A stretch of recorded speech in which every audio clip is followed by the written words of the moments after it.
All right, Ryan's midlife crisis journal, day 27, I think. All right, today I'm going to talk about I got a question yesterday. Realized I hadn't fully explained this. Commenter Silena Kiss, I think, asked, "How did your midlife crisis start?" So, stuff because it, like a lot of things, it kind of happened gradually, and I didn't really realize. I didn't just wake up one day, and I was just like, well, "I'm in a crisis." It would work like that.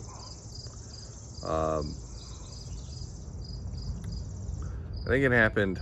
I think there are a handful of events that kind of precipitated it. It had me going from being like this flat out, like pretty content with everything. Content to have flexibility. I like my situation. I actually found myself at times saying, like, it was cool because I liked waking up, or I was at the first point in my life where I was just as happy to wake up in the morning on weekdays as weekends and stuff, because like I like my job, things reflect, like, it was good. And then a couple months later, I'm not able to really motivate myself to do much. So I'm like barely adhering to my like work alarm. If my wife nagged me at all to try and be like, "Hey, are you gonna wake up?" It was like just no tolerance for anything like that. I would just basically say, I was like, "You know what? No, when I sleep is when I sleep for. I don't need any." It was like I felt disrespected at any insinuation like that. So it was like a lot of things, I don't know, I guess you say like a lot of perspectives developed, or a lot of emotions came to the surface that weren't for a while.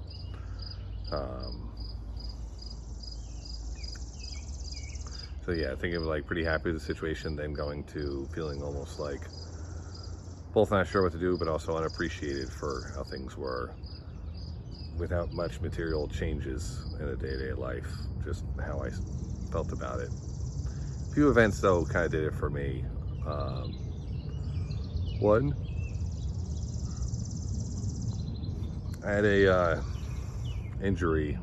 I can go to, it's kind of its own story, but not like a neck, like herniated disc injury that almost required like spinal fusion surgery. And hearing someone say that, I potentially need this surgery to avoid back pain, and once I have it, I like technically won't be like allowed to play football or hockey or things like that, which I hadn't been playing tackle football or hockey anyway. But if it's one thing to not choose to play it, it's another to not be supposed to play it. That risk, I didn't end up needing the surgery, but the fact that that came on the table was like a whoa. That's because it wasn't like I just like was in a car accident or something. It was just something that happened. It was like a injury I had from just swinging too hard in company softball and having bad ergonomics in my desk for work. So that was one. At one time, my son asked me a question. He was 4. He asked me, actually, when I turned 37, he asked me, he was like, "Dad, when I turn 37, how old will you be?" And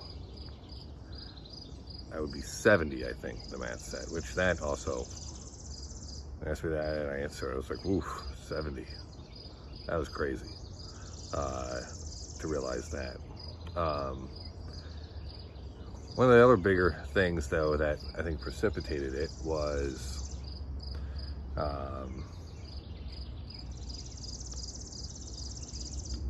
had to do more so with communication skills and things like that, and being honest, telling the truth. A couple of years ago, it's maybe like 2 years ago, maybe like a year and a half ago, I interviewed for a job that it was almost like a practice interview. I didn't really want the job, but it was a job close enough to what I liked that I figured I should apply to it.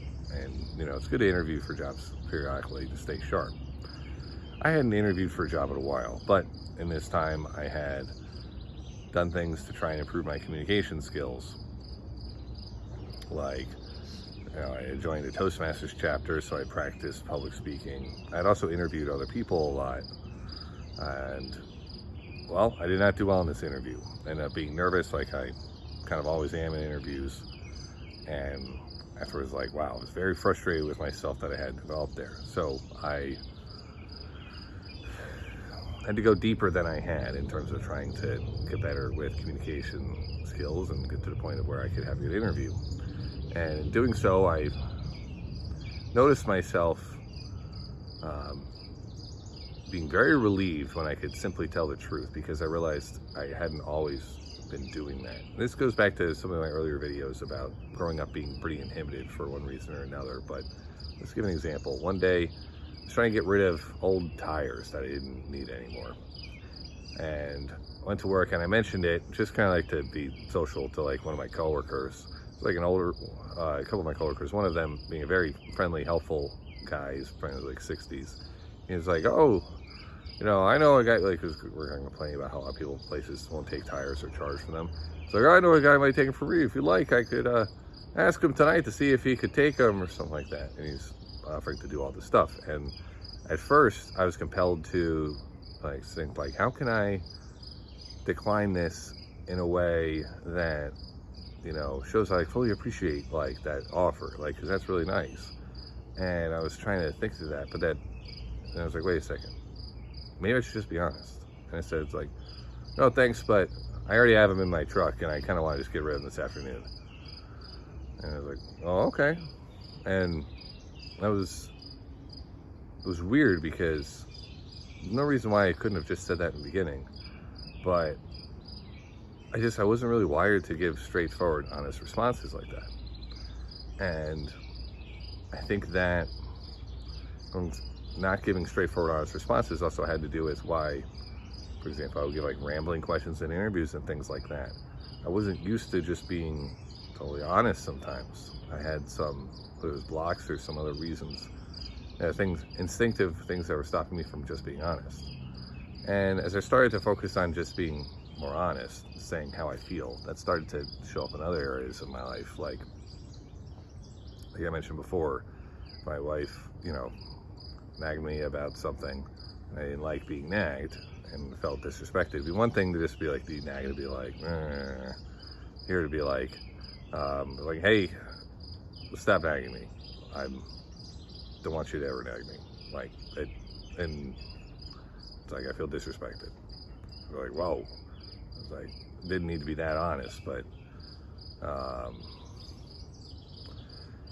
another time it came through though is I realized it was just kind of like, that was like my childhood was like, there was a lot of not being very honest with things. Actually led to one, I'm not going to get into the full details here, that's another one for probably another video, but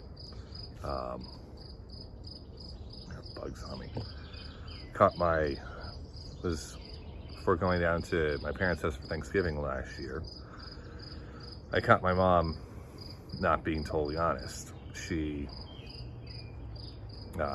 we were going to go down, my parents lived like 3 hours away, and we were going to see one of my aunts and uncles that hadn't seen in a while. I was kind of excited for that.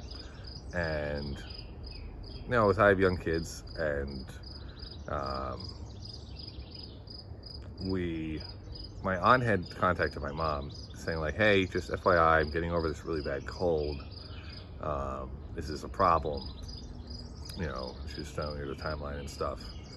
And my mom ended up canceling plans for the families to see each other. Now, in theory, I could have gotten to, you know, set up me and the kids, or my wife and I, like our family, to see them without my parents, but puts us in an awkward position because my mom basically said, oh yeah, it's like, oh, well, in that case, maybe we probably shouldn't see you guys, because she says like, oh, we don't want to get the kids sick, meaning her grandkids, meaning my kids. She did this without talking to me. Because and she said she did this because I made some comment how it was nice that our kids hadn't gotten sick in a while. And this immediately set off my bullshit alarm, because I know my mom, and she has had issues about being sick and takes like 2 weeks or so more to recover. And it's been like that for years now, and to the point of where she will get angry, like, unlike a lot of other grandparents, won't want to visit us if our kids are sick, that sort of thing. Won't want to visit her own grandparents when they're sick for risk of her getting sick. Now, some of that might be because she maybe took some weird COVID policies personally, but